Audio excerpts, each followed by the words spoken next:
क्या होगा अगर धरती से पानी धीरे धीरे खत्म हो जाए? जरा एक पल के लिए सोचिए।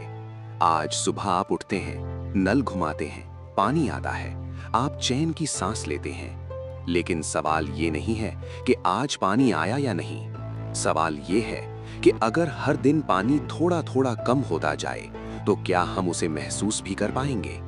क्योंकि सबसे खतरनाक आपदा वो नहीं होती जो एक दिन में आती है, बल्कि वो होती है जो रोज आती है, लेकिन इतनी धीरे कि इंसान उसे नजरअंदाज कर देता है। धरती भी ऐसे ही नहीं सूखेगी। वो एक झटके में नहीं बोलेगी, पानी खत्म हो गया। वो चुपचाप बोलेगी, आज थोड़ा कम है, कल और कम होगा, और परसों शायद बहुत कम।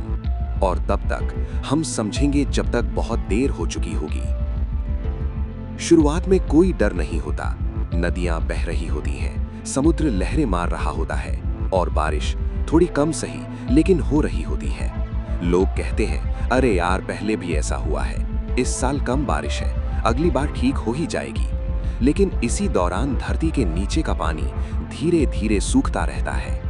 ट्यूबवेल और गहरे किए जाते हैं, बोरिंग मशीनें धरती का सीना चीरती जाती हैं। धरती कुछ नहीं कहती, लेकिन याद रखिए, जब भी धरती चुप होती है तो वो सबसे ज्यादा सहन कर रही होती है।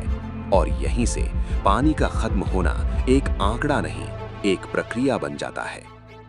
सबसे पहले असर पड़ता है खेतों पर। किसान देखता है, बीज वही है, मेहनत वही है, लेकिन फसल आधी रह गई।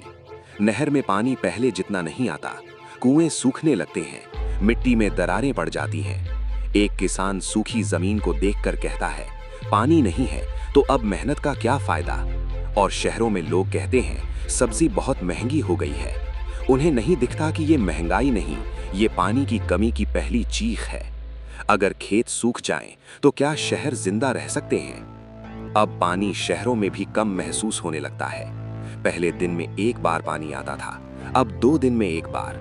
लोग टंकी भरते हैं, ड्रम रखते हैं, बाल्टियों पर नाम लिखते हैं, लाइन में झगड़े होते हैं, मेरी बारी थी, तू ज्यादा भर रहा है। और पहली बार कोई किसी को धक्का देता है पानी के लिए। यहीं से एक डर जन्म लेता है कि अगर आज झगड़ा है तो कल क्या होगा।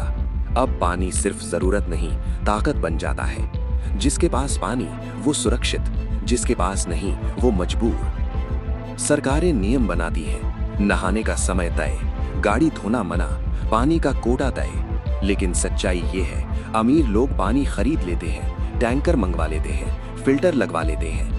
गरीब लोग लाइन में खड़े रहते हैं और इंतजार करते हैं कि आज उनकी बारी आए। धीरे धीरे दुनिया 2 हिस्सों में बढ़ जाती है, पानी वाले लोग, पानी के इंतजार वाले लोग। और सबसे डरावना सवाल उठता है, क्या पानी अब अधिकार नहीं बल्कि एक लग्जरी बन चुका है? अब मामला घर और शहर से निकलकर देशों तक पहुंच जाता है। नदियां एक देश से निकलती हैं, दूसरे में बहती हैं, लेकिन जब पानी कम होता है तो हर देश कहता है, पहले हमारा हक। ऊपर वाला देश बांध बना लेता है, नीचे वाला देश सूखने लगता है। बैठकें होती हैं, समझौते होते हैं, और इतिहास गवाह है कि जब संसाधन खत्म होते हैं तो युद्ध शुरू होते हैं। अब लड़ाई जमीन के लिए नहीं, सोने के लिए नहीं, पानी के लिए होती है। सालों बाद धरती बदल चुकी होती है। जंगल कम, रेगिस्तान ज्यादा, जानवर शहरों की ओर आते हैं और इंसान डर जाता है। लेकिन असली बदलाव धरती में नहीं, इंसान में आता है। लोग पानी बचाते हैं, लेकिन इंसानियत नहीं। और तब सवाल उठता है, क्या पानी खत्म हुआ या हम पहले ही खत्म हो चुके थे? क्योंकि पानी तो प्रकृति का तोहफा था, लेकिन हमने उसे बर्बाद किया, बेकार बहाया, और जब चेतावनी मिली तो टाल दिया। आज अगर आपके पास पानी है तो इसे सामान्य मत समझिए, क्योंकि धरती पानी के बिना जिंदा रह सकती है, लेकिन इंसान बिना पानी और बिना समझ के कभी नहीं।